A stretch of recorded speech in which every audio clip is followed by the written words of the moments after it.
ହିନ୍ଦୋଳ ଉପଖଣ୍ଡରେ ଉପଖଣ୍ଡ ସ୍ତରୀୟ 76ତମ ସାଧାରଣତନ୍ତ୍ର ଦିବସ ମହା ସମାରୋହରେ ପାଳିତ ହୋଇଯାଇଛି।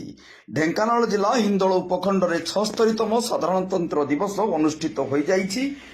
26/1/2025 ତାରିଖ ଦିନ ସକାଳ 8 ସମୟରେ ହିନ୍ଦୋଳ ଉପଖଣ୍ଡରେ ଥିବା ମହାତ୍ମା ଗାନ୍ଧୀଙ୍କ ପ୍ରତିମୂର୍ତ୍ତିରେ ହିନ୍ଦୋଳ ଉପଜିଲ୍ଲାପାଳ ପ୍ରଭାସ କୁମାର ବେହୁରା, ତହସିଲଦାର ଦିଲ୍ଲୀପ କୁମାର ସେଠୀ, ଏସଡିପିଓ ଲଳିତା ମୋଦି, ଏନଏସି କାର୍ଯ୍ୟବାହୀ ଅଧିକାରୀ ରାଜୀବ ଲୋଚନ ବେହେରା, ଏନଏସି ଉପାଧ୍ୟକ୍ଷା ପ୍ରତିମା ରାଉତ, ବ୍ଲକ ଅଧ୍ୟକ୍ଷା ସସ୍ମିତା ନାୟକ, ସୂଚନା ଲୋକସମ୍ପର୍କ ଅଧିକାରୀ ଆଲଫା ଜେନା ଓ ଅନ୍ୟ ଅଧିକାରୀମାନେ ମାଲ୍ୟାର୍ପଣ କରିଥିଲେ ଓ ଜବାହରଲାଲ ନେହେରୁ, ଉତ୍କଳମଣି ଗୋପବନ୍ଧୁ ଦାସ, ଦାଣ୍ଡି ଯାତ୍ରା ଓ ଆମ୍ବେଦକରଙ୍କ ପ୍ରତିମୂର୍ତ୍ତିରେ ମଧ୍ୟ ଅତିଥିମାନଙ୍କ ଦ୍ୱାରା ମାଲ୍ୟାର୍ପଣ କରାଯାଇଥିଲା।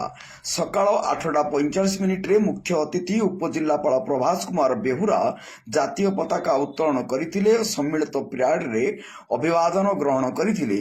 ଏହି ପ୍ୟାରେଡରେ 22ଟି ଦଳ ଭାଗ ନେଇଥିଲେ ଏବଂ ପୂର୍ବାହ୍ନ 10 ସମୟରେ ଛାତ୍ରଛାତ୍ରୀମାନଙ୍କ ଦ୍ୱାରା ସାଂସ୍କୃତିକ କାର୍ଯ୍ୟକ୍ରମ ଅନୁଷ୍ଠିତ ହୋଇଥିଲା।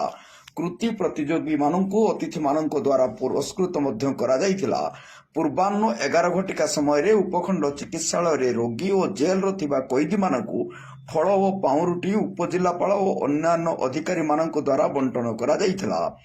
ଏହି ସାଧାରଣତନ୍ତ୍ର ଦିବସ ସମାରୋହ କାର୍ଯ୍ୟକ୍ରମରେ ମୁଖ୍ୟ ଅତିଥି ଭାବେ ଉପଜିଲ୍ଲାପାଳ ପ୍ରଭାସ କୁମାର ବେହୁରା, ତହସିଲଦାର ଦିଲ୍ଲୀପ କୁମାର ସେଠୀ, ଏସଡିପିଓ ଲଳିତା ମୋଦି, ଏନଏସି କାର୍ଯ୍ୟନିର୍ବାହୀ ଅଧିକାରୀ ରାଜୀବ ଲୋଚନ ବେହେରା, ଆସିଷ୍ଟାଣ୍ଟ କଲେକ୍ଟର ଈଶାନୀ ପଣ୍ଡା, ବିଶ୍ୱଜିତ ରାଉତ, ଅତିରିକ୍ତ ତହସିଲଦାର ଜିତେନ୍ଦ୍ର ବିଶ୍ୱାଳ, ମିନାର୍ଭା ନାୟକ, ଏସଡିଭିଓ, ଏସଡିଏମଓ, ଲୋକସମ୍ପର୍କ ଅଧିକାରୀ ଆଲଫା ଜେନା ଓ ବରିଷ୍ଠ ରାଜସ୍ୱ ସହାୟକ କ୍ଷିତୀଶ କୁମାର ଆଚାର୍ଯ୍ୟ ଉପସ୍ଥିତ ରହି ସହଯୋଗ କରିଥିଲେ।